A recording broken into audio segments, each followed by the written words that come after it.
Hello and welcome to the Growing Green podcast. Your host, Jeremiah Jennings, is the owner of Growing Green Landscapes in Birmingham, Alabama, and has a passion for growing the entrepreneurship community for those who are young in business. Being a business owner isn't easy, especially in the early years, and that's why in this show we dive into a wide range of topics covering all the challenges small business owners deal with. Even if your company is generating $1 million or more, the stories from our great guest and Jeremiah's own firsthand experiences will propel your business forward. And now, here's your host, Jeremiah Jennings. What's going on, everybody? Thank you so much for tuning in to another episode today here on the Growing Green podcast. This is your host, Jeremiah Jennings, and thank you for tuning in today. This is going to be a super fun episode. I am amped up, ready to go late night. I normally don't have this much energy late night, but tonight I don't know what it is. I'm just rocking and rolling, and had a good day today, had a productive day, and had a good, just a couple days. We actually had a big quote that we got sent out, got accepted today, which was awesome. We'll talk about that maybe later on in today's show or another show down the road, just how you can grow your business. But that's what we're going to get into today, is growing your business, because the last year for this guy has been fantastic. He's come a long way since we started chit-chatting last year, and he texted me the other day and said, hey, man, just wanted to catch up and say thanks for everything, and it meant the world. And I said, let's do a podcast. Let's share the story. That's what it's all about. Like, it's not always about having $1 million, multi-million-dollar companies on here. It's about the guys that are out grinding, hustling, growing their businesses, changing their lives, just like I'm doing, just like every one of you are doing, and that's what we're here for. So let's bring him on in. Sam Stevenson with Shoals Lawn Care up in Alabama, North Alabama, the 256, as some people do say. That's what BLC says, at least. So I guess you can be part of the 256 at least. So how's it going tonight, buddy? Yeah. Pretty good, man. How you doing? I'm doing fantastic. Like I said, I'm amped up, ready to go. Don't usually have this much energy late like this, but tonight, for some reason, I do. I'm ready. I'm excited. This is going to be a super fun conversation. I can't wait to hear kind of a debrief on your story, how everything's gone the last year, and just kind of get into the business story. All right, but before we get into that, are you close to Eli and them? Do you know the Baltazars? I see their trucks everywhere, and I've talked to him a few times. Okay, just kind of in passing, but no, he's in Russellville and I'm in Florence. That's about, I'd say, probably 35, 40 minutes away. Okay, so y'all are a decent little ways then. Well, yes and no. He does cut a lot in Florence and in the Shoals area. He's like the HOA king, man. He's got all the HOAs up here. Yeah, no, I'm jealous. And well, shoot, let's just get into it. I want to ask this question, then we'll get into some of your story. Is that a popular thing where y'all are up in North Alabama? Like, is that a popular thing where you have HOAs and one company does all of the houses in there? Like, I'm only 2 hours south of y'all, and that is not a thing here. I can count on one hand the amount of HOAs that we have that have that. So, yeah, I mean, it's pretty popular in Florence anyways. I don't know about – I'm originally from the Huntsville area. I grew up in Harvest out in the county, Madison County. And I don't know about that area, but as far as Northwest Alabama, Florence, the top corner, those things are everywhere. I'm thinking of 5 just off the top of my head right now. Really? Yeah. So, and he probably does all 5 of them. All of them. Yeah. So I was about to say, yeah. So, I'll put a bid in twice for the same one, and haven't got it yet. So, I think I'm a little higher than the guy that got cutting it right now. He actually doesn't. I'm surprised he doesn't cut it, but yeah. I think I'm priced a little higher than they want to spend. So. Yeah. Well, I mean, you get what you pay for. That's I'm experiencing that. One of the few that we do have in our area that happens, where they pick one company does all the houses. They're experiencing that problem right now. They went cheap. I put a bid in back in the winter time. They went cheap, and the guy that's doing it right now is just doing an absolutely like horrid job. Like, I've got a couple customers in there, and they're like threatening this dude's life if he cuts their yard. Like, we come in, they pay their HOA dues, but they pay us to come cut the yard because the company does so bad. So Wow. Yeah, it's a pretty bad thing. But anyway, I wanted to just see what your thoughts on that were, because we don't, like I said, we don't have that. And guys, let me know, chime in if you have that around the country. Like I said, we have 2 or 3 of those in our area that I know of, and that's it. And so it's not a very common thing. But I tell you what, Sam, let's get into it, buddy. Tell me your story. Tell your story out there to the audience and how you got started and stuff. Sure. So I moved over here to Florence for college. I went to UNA. Florence is a great little college town. It's I think it's one of the best kept secrets in Alabama. But so I moved over here, and when I left, I actually dropped out of college and met my wife, and we started dating, and then we decided to stay and sort of plant roots. And my dad and my oldest brother are both firemen in Huntsville, and so I'd always wanted to do that. I didn't have a college degree. I was like, I was a carpenter at the time, and I was like, let me see if Florence is hiring, and it just so happened that they were hiring at that time. And so I got on with the Florence Fire Department, and I've been there for going on 4 years now. And the first year that I was on shift, I was like, man, this schedule is great. Most firemen work 24 on, 48 off. And this schedule is great. I can be at home. I can, I get to spend time with the guys at work, and I love what I do. It's, I'm passionate about it, but I also get, 2 full days at home in my own bed with my wife. And so most firemen also have a side job. And I started thinking about that. I was like, what do I want to do? And,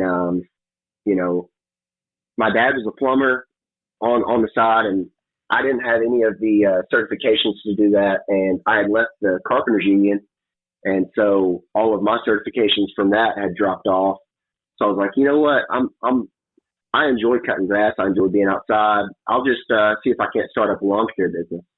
And so I was talking to one of our lieutenants, and he was like, well, I've got 4 yards that I don't want anymore. If you want them, I'll give them your phone number and have them call you. And so I was like, yeah, that'd be great. Fantastic. So started in 2020, and just really trying to grind away. I was I was desperate for yards. I had 4 yards for probably 2 or 3 months, and just desperate to get new clients, and slowly kind of started picking up. And then year 2 in 2021, I picked up a few more. I think I had 15 or so. And then last year I ended up with, 28, something like that. Still just really, really trying to get some clients and really get condensed routes, because my routes were everywhere. Because I was so desperate to take on clients, Mm-hmm. That's usually how it is when you first start. You're afraid to turn away anything. And so last year, you just need cash flow at that point. Yeah, exactly. So, last year is when I was getting really discouraged through the season. I was like, man, I'm working my butt off. I've tried different advertising things, and nothing seems to be working. And so I was listening to, I listened to a lot of podcasts when I cut grass. And so you and your podcast and Paul Jameson's podcast and, a few others. But those were the 2 main ones that I listened to. And I would just on repeat, man, just Really? one after the other. So actually through both of your podcasts, I would reach out to people periodically if I'm, related to their story. And so, 2 of the people that I talked to the most were when I reached out to you and reached out to Jarvis Melinda in Mississippi. Yeah. And so he talked through some things with me, and really, really encouraged me. And then, talking to you kind of changed my perspective on a few things that really helped out. And then, this past year, I finished the season out last year and didn't really have any fall work. And had a buddy of mine come to me and say, hey, I got this guy that wants to sell his lawn care business. Would you be interested in buying his business from him? Mm-hmm. He's having some medical issues. And so I was like, I'd be interested. entertain the idea. Because buying a lawn care business is, man, I think that's one of the riskiest things you can do, because you never know if those clients are going to stay or not. And but I knew the guy. I knew he was a good dude and a stand-up guy. So I talked to him about it for a while and sort of figured some things out. Feel like I got a pretty fair deal on it. Got all of his equipment, finalized the deal, closed on everything in December, and been hustling since then. He gave me, I believe it was 52 clients to add to my 28. Wow. You talk about upping your business. Man, you talk about overwhelming the business. Yeah. Going, making that jump. Now, I did, I lost a few this year at the beginning of the season because I was by myself and just overwhelmed. As a firefighter, I work, 24 hours every third day. So there's 2 days out of the week at least that I can't cut grass. Mm-hmm. So just really overwhelmed, lost a few clients. When I bought his business, I dropped a lot of mine because, dropped a lot of my problem clients. I had a few in particular that I was like, whether I buy this business or not, they're gone. I'm tired of dealing with them. They're just a pain. Nothing's ever right, no matter how good I do it. And so I dropped those and then just dropped some sporadic clients and then lost a few of his. I'm at 48 right now, 48 clients. Mm-hmm. And it's a healthy 48. I've got some pretty dense routes in some areas. And so you knocked a chunk off then. You didn't just cancel like 5 or 10. You canceled a chunk. Yeah. So there was a few that I let go that either weren't priced right by Jacob or the guy I bought the business from, or just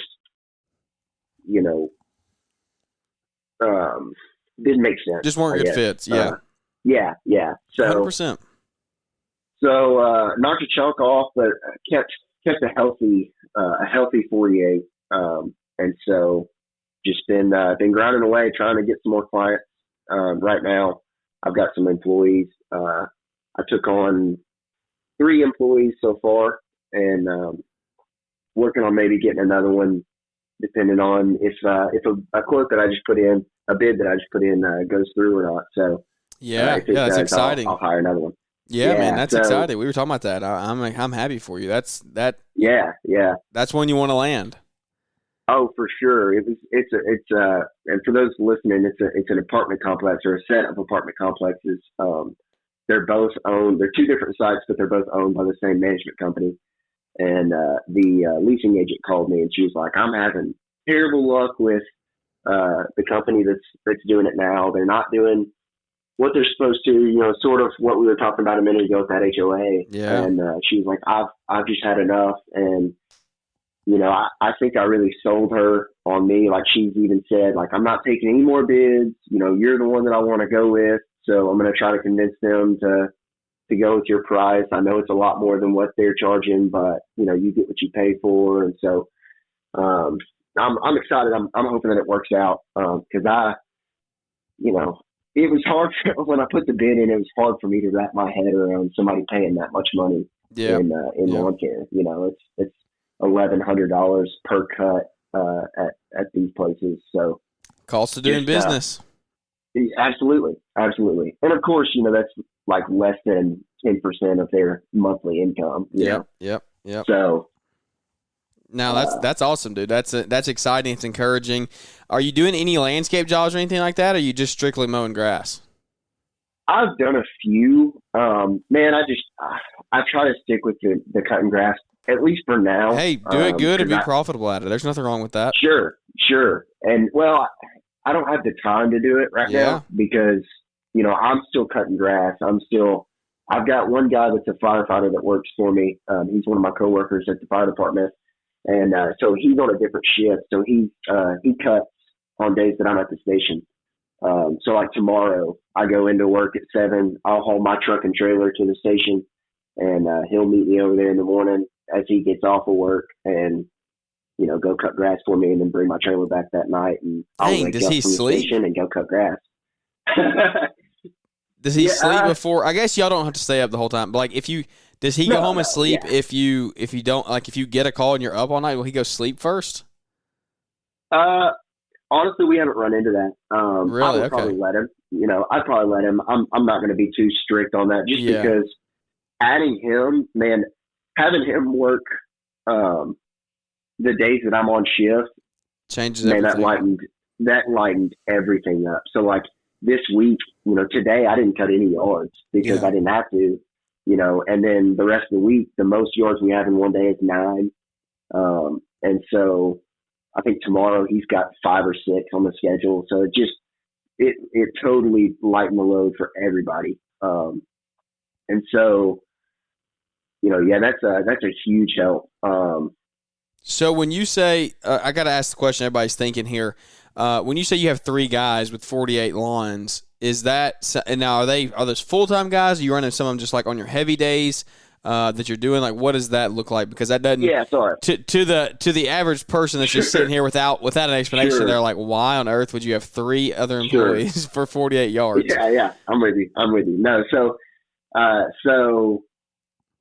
Justin works for me on my shift days. He's usually by himself. So he's only working like 2 days a week. Yeah. That's all he wants. He's got a wife and kids. He didn't want to work every off day from the fire department. So that helps me out. That helps him out. It's a mutual benefit there. Brady is a college student. He goes to Freed-Hardeman, and he's back home for the summertime and needed a summer job. So he works 1 or 2 days for me per week. Awesome. Usually with me. And then Reese he's a high school student. He's actually my wife's cousin, and this is his first job. So he works usually he plays basketball all summer. So usually he only works like 1 day a week. So I never have more than me and one other guy. If I do, I've got a few like churches that are pretty big. I've got 2 churches and 1 apartment complex that each one of those take about 2-3 hours apiece. Mm-hmm. So if I've got a day like that, then I'll text Justin or I'll text Reese and I'll say, hey, I need an extra man today. Do you mind working an extra day or something? And I may do that. I only done that once so far, and it was last week, and I think we were done by like 1 o'clock. Man, yeah, those days are awesome. You sound a lot like me. Like that's how I was in the beginning. I say never. I ran my business solo for a total of a whopping 2 weeks. And I realized very, very quickly, I said, this is not for me. I will get burned out way too fast, and I will hate my life. And so that a lot of people run solo routes. It's good for you. Like if it works, it works. If you like the peace and quiet, and you don't want people bothering you, awesome. I'm not that way. I need human interaction. I don't want to sit there and do everything myself. Now we're kind of at the point now. We're kind of in limbo, in the middle, in a midpoint in our company where we have like almost too much to do during the week with one crew.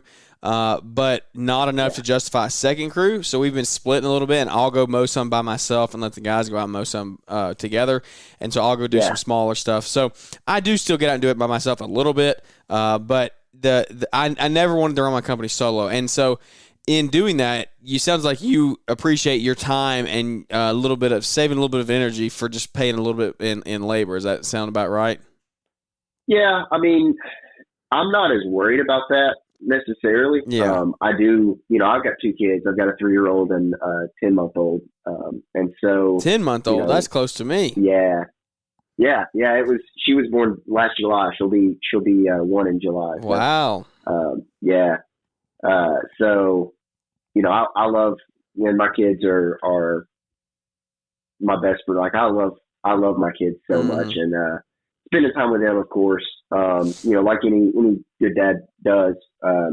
But honestly, it was more of I was just so overwhelmed between the fire department and, trying to keep these clients happy because, there's weeks where, it'll rain on my off days, so I can't cut grass.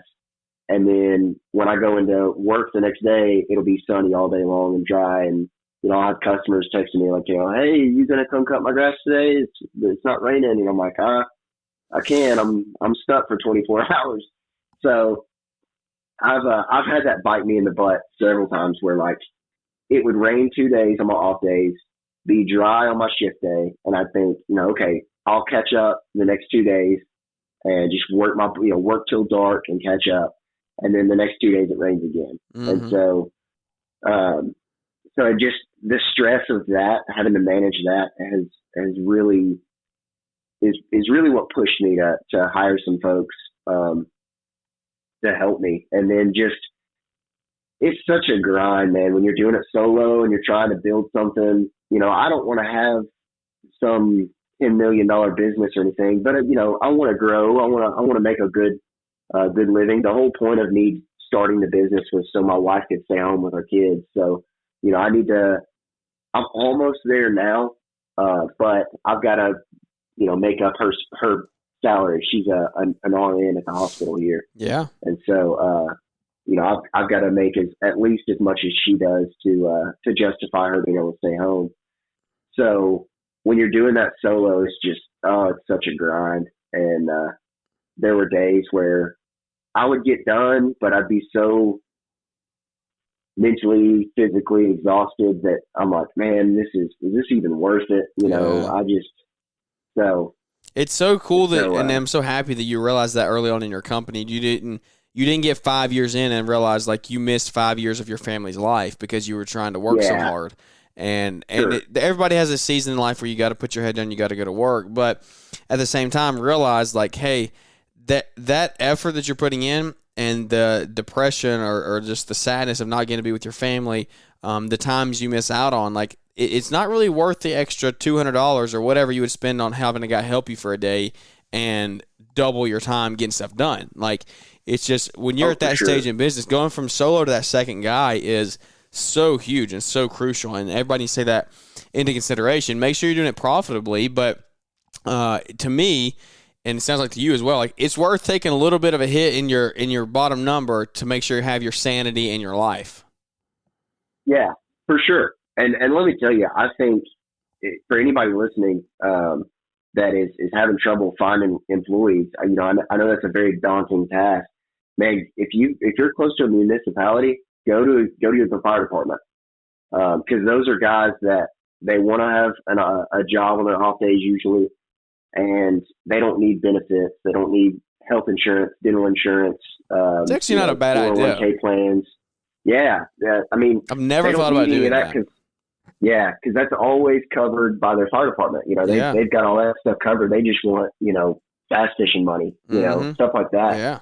So that's honestly, I think it's like a cheat code. If you've got a city close that has a career department, that would be a great idea to just stop by and just, say, hey, I'm in a lawn care business looking for some employees. This is what it pays. Would any of y'all be interested? It's going to be outdoors. It's going to be hard work, but fun, rewarding work, and just see what you get. Most places you're going to have at least, 50, 60 guys to present that to. At least. At our department, you'd have 93 to present that plan to. But yeah. And I feel like if you get those guys, like most of the time, I feel like if it's a career firefighter, they probably have their life together somewhat. Like they're not just like they're doing good. They're doing good service. They're giving back. Like they have to have a little bit of a good heart and a little bit of responsibility to be doing a job like that. Yeah. So of course, there's bad ones. At every department, there's bad firemen, just like there's bad cops, just like there's bad lawn care guys. But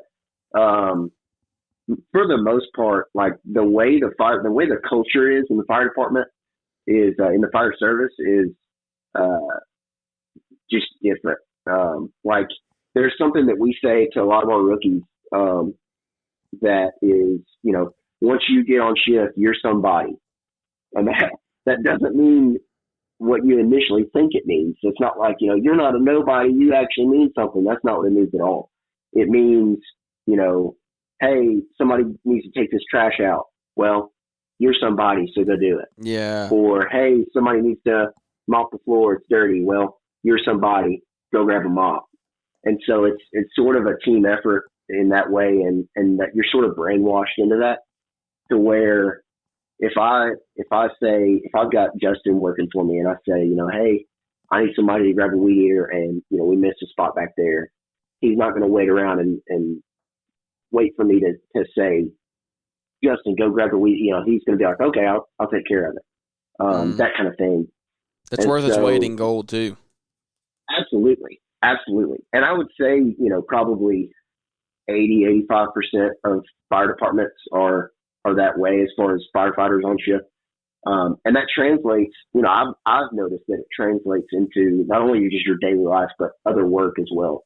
Like I've made a reputation in my business of, just kind of doing little small extra things. Like, I've got one lady that I always blow off her back deck, and there's never any grass. Like it's not like I get grass clippings on it or anything, but I just hop up there. It takes 5 seconds. There's usually some leaves or some sort of debris up there. Blow those off, and she's like, oh my goodness, I thank you so much. You're so helpful. I never would have expected, just small stuff like that. Mm-hmm. So that's another thing with the fire department thing. But. Well, I tell you what, I got 2 more directions I want to go. Let's finish this. Let's finish up kind of the business side. What does the future look like? What does the rest of this year look like? Are you trying to scale a little bit more? Are you trying to get out of the field? What are your plans for Shoals Lawn Care moving forward now that you acquired the business and are looking to how are you looking to grow it? Yeah, so I would really like to hit.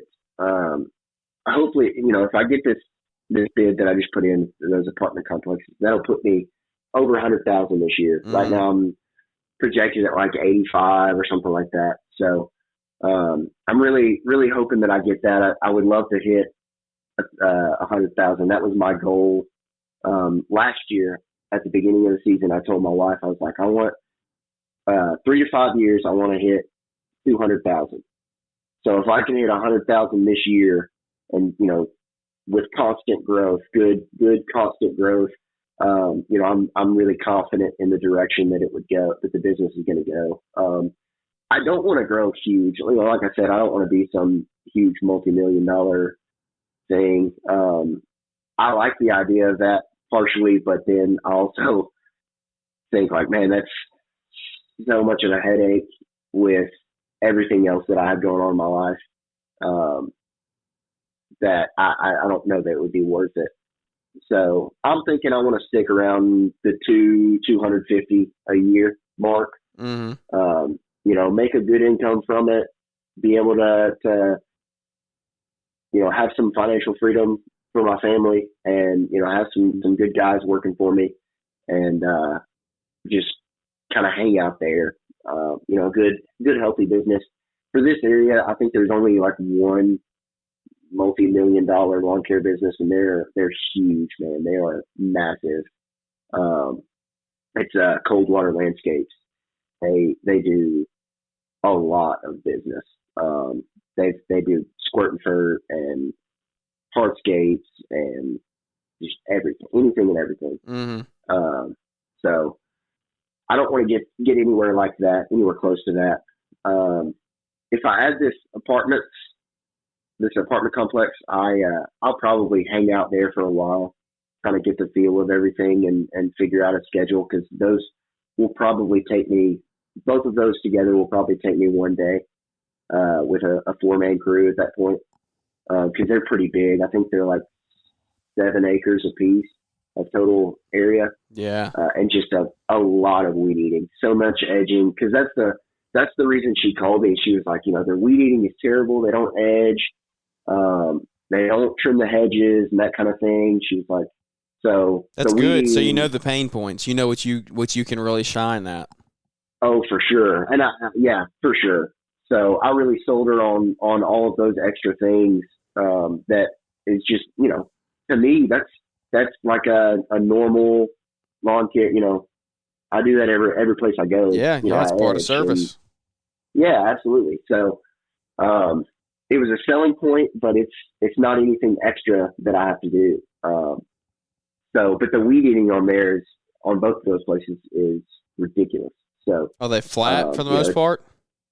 No, that's part of the problem. One of them is pretty flat. One of them's pretty flat, but the edging is what's going to kill us because there's sidewalks everywhere. Mm-hmm. The other one, I already told my guys, I was like, look, if we get this, I'm going to be honest with you, it's going to suck. Oh man, there's so many hills that you cannot put a mower on them. There's no way. I'd never be like, hey, go mow that hill over there.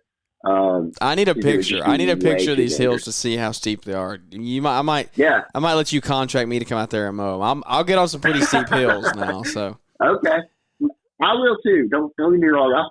I put my mower in some precarious places, but yeah, these are a little much. They're even too steep for that. Yeah, and one of them in particular is it's not really big, so there wouldn't be a whole lot of room to turn around. Oh, but it would take multiple passes to cut it. Mm-hmm. But there's still, it'd be like 1.5, 1 3/4 passes, and on the bottom half of it there's a retaining wall. Oh yeah, so if you slide, you're going off the end. Oh yeah, and it's like a 7-foot drop. Yeah, it would be. Yeah, it'd be bad. That's not worth it. Sure.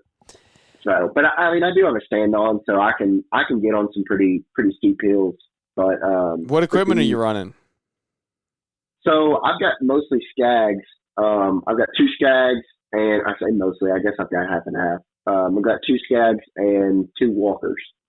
My walkers, I've got a few yards that are, they're treated golf course properties, and they want them bagged. And man, if you've never experienced a walker, they're slow as Christmas. But the cut quality on a walker, if you're on a nice treated lawn, is second to none. They are incredible. Yeah. And they do an insane job at bagging. Yes, absolutely. And, of course you charge for that. I think I do like a $10 surcharge. So a $50 yard is going to be $60. A $60 yard is going to be $70. Yeah. To make that up from the time and the bag cost. But yeah, the cut quality on the walker is fantastic. And so that's another thing that I sold the apartments on. She wanted, one of them, she didn't care, but the other one, she wanted it bagged. Cause the guy they had before did it, and she was like, it always looked great. So that's what I would prefer. And, the problem with the walkers is they cost so much. I was looking at them the other day. I think a brand new one cost like $19,000 or $20,000. Mm-hmm. So it's crazy. It's crazy. Oh, I know it. But I've got a V-Rod, 48-inch V-Rod, and a 52-inch Tiger Cat Skag, and then 2 of them are on an open trailer and with racks, and 2 of them are in enclosed trailer. And I got mostly Echo equipment.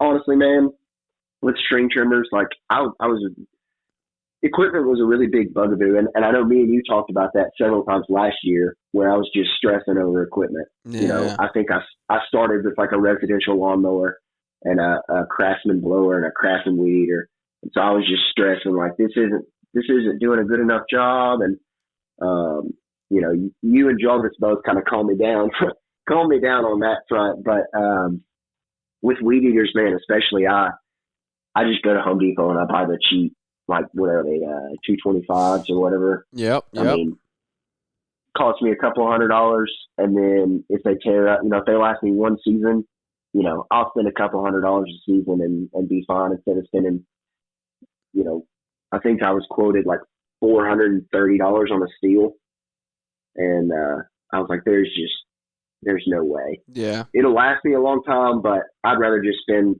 $150 on this Echo and buy another one next year if I need it, and if I don't, then great, I'm getting some extra use out of it. Yeah. So I hear that, man. No, that sounds like that sounds like a good setup. It sounds like you can be efficient and you have plenty of room to grow. You shouldn't be limited by equipment, at least. So. Yeah, for sure. That's fantastic, dude. Well, I'll tell you what, we're getting late. I don't want to hold you much longer, but I do want to talk really quickly before I let you go about the buying of the business. Speak on that as much as you want to. Maybe give some pointers if you were to do it again, or somebody else's, like, some advice to somebody who's maybe looking at that, because I know that's a popular thing that, I mean, it doesn't happen all the time, but it happens pretty often. Like, guys want us to get out of the business and they sell it with 30, 40, 50 customers. Like, do you believe you paid a fair price? And you don't have to say what you paid or anything, but just how did you go about it? Was it a multiple of what the revenue was doing, or yards, or how did that go for you? And if it went well, what would you say about it? And if it didn't, what would you do to change it for next time? Yeah. So there's definitely things that I learned, for next, if I were to do it again, that I would go a little bit further into. Like, I didn't research his pricing well enough. And I didn't really discover that until I started cutting yards, and I was like, this is taking me way longer than it should. For the price. It wasn't bad. Like, I wasn't losing money or anything, but my man hour rate that I try to hit is $55. And so some of them were like 47.5 or right at 50. And, not like I'm losing money, but my profit margin is way lower at that point. So, that's something that I would have done differently is, hey, give me an address list sooner so that I can research these prices better. Because what I've done is, when I bought the business, part of the way that I've kept all the clients is, they said, hey, is the price going to be the same? And I said, yes, I'm honoring all of his prices this year. And then I'm going to reassess after the season's over and, increase as necessary for next season. And some of them have been like, okay, well, just let me know. Others have been like, I get it. That's fine. I understand. Up to you have been like, hey, just give me a new price now. Like, I know things are crazy. Gas is going up, equipment's going up, all that stuff. So, just go ahead and tell me what you would charge now. And, if you still need to go up next year, then that's fine too. So, I really got off okay on that front, on the pricing front. But, one thing that I would definitely be leery of is buying a business from somebody that you don't know. So part of the reason that I went ahead and did it was, I know the guy that started that owned the business, and it's funny. He actually bought the business the year before from another firefighter, and I wish so bad I would have bought it from him, because I talked to him. I was like, hey, how much you want? And I think he was selling it for like $14,000. Oh, wow. So basically the cost of equipment with, like, I think he said he had 30 apartment complexes at that point. 30? So I should, yes, I know. Yes. And, solo guy too. I should have bought it from him. I didn't. I held off. And then by the time I decided, he was like, no, I'm sorry, I already sold it. So, but anyways, this guy had dropped a lot of those apartments, kept a couple, and mostly residential. So I knew him. I knew where the business started. I knew how it started. I knew the kind of guy that he was, that, I wasn't worried about him being slimy and trying to, take advantage of me or anything, or lie about certain things. So like that. And, the numbers checked out. I went to his house one day and sat down, and he had his accountant come over and, lay out profit and loss statements and balance sheets and all that stuff.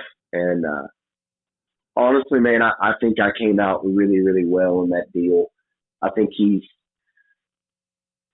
after taxes and everything, I think he probably walked away with like $2,500 in his pocket. Yeah. So, I don't mind to say what I paid. I paid $60,000 for it. And at that time, the business was bringing in 160, I think. But he had an apartment contract that the apartments sold. They sold the apartments and they weren't renewing with him. So I knew that was going to be a huge hit. And so it dropped income back down to like 85 or so, something like that. And so, or no. It was still over 100, and then I dropped it down to 85. When you went through and called out. Yeah. Well, so, yeah. Go ahead. No, go ahead. Yeah, no, I mean, that's pretty much it. I mean, just being careful of who you're buying from. I wouldn't just buy from, Joe Schmo that posts on Facebook. He's selling his business. Yeah. No, 100%. I totally agree with that. That's really cool, man. I hope that somebody, if you have a question out there about maybe buying the business, then reach out to Sam and ask him. He might not know the answers to everything, but he's going to give you some good advice on what he went through. And so I think that a lot of people can benefit from that, just learning the basics, making sure, like you said, you're not getting taken advantage of and things like that. So just make sure you learn to ask the right questions and go over those statements, things like that. And I think you can end up all right. And it's definitely an investment, but it's going to make you more money in the long run. And now you are on the path to creating yourself some financial freedom and having some time freedom as well. So that's exciting. That's right. Yep. Well, dude, and then go ahead. I'm sorry. No, if anybody does, if anybody wants to reach out to me, I'm on Facebook and Instagram. You can search my name, I should pop up. So yeah, man. I'd be happy to help out anybody. Does your business have a page at all? I've got an Instagram page, but I haven't updated it since I bought the business. So okay. I haven't even looked at the Instagram page. So personal name is the best way to find you then? On Instagram, yeah. My Facebook, you can look up the Shoals Lawn Care page and get to me that way, whatever's easiest. But. Yeah. Awesome, dude. Well, I appreciate you coming on and doing this late night and bringing some value tonight to everyone out there listening, because I know that I get a lot out of these episodes, just like learning things that I know it's helping me educate me moving forward. If I ever get to the point where I want to acquire a business or things like that, then I can come to you and ask you some of the processes and things. So that's we're just giving back, helping each other one day at a time, and that's what the show is all about here, just trying to build the community one relationship at a time. And so that's what we're doing each and every show, Monday, Wednesday, Friday, and that means the world to us that everybody joins in and hangs out with us. And Sam, man, I just appreciate you coming on and spending some time with us this evening. Absolutely, man. I appreciate you having me. Absolutely. Well, is there anything we left out that you wanted to share, or any words of wisdom before we wrap this thing up? I think we've covered most of it. Yeah, dude, I'm good with it. I'm good to wrap it up there, because we're leaving on a high note, talking about the business purchase and now how you're putting it to work, and like we said, creating some financial freedom and time freedom for your family, changing that family tree and that family legacy, and that's what we love to hear. So, guys, thank you so much for tuning into the show today. If you would leave us a big 5-star rating and review, that would really help the show boost us out there so we can continue to grow the community one relationship at a time. But without any further ado, that is going to wrap this episode up, and we look forward to catching up with everybody here on the next one. Thanks for tuning in to the Growing Green podcast. It is an honor to have you listening, and we hope you receive valuable advice to help take your business to the next level. Don't forget to follow the podcast so you'll be notified when our next episode drops.